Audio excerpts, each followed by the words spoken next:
మన కష్టానికి 3 కారణాలున్నాయండి.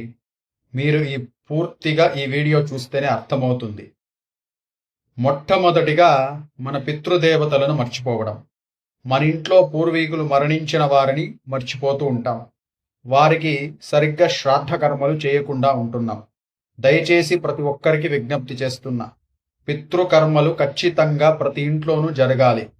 అది సంప్రదాయంగా ఉంది అని మనకు ఆన్సర్లు చెప్పుకోకూడదు. ఖచ్చితంగా ప్రతి ఇంట్లో సంవత్సరానికి ఒక్కసారైన పితృకర్మలు జరగాలి.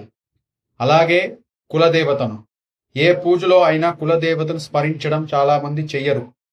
ప్రతి పూజలోనూ ప్రతి శుభకార్యంలోనూ కులదేవతను మనము స్మరించుకోవాలి.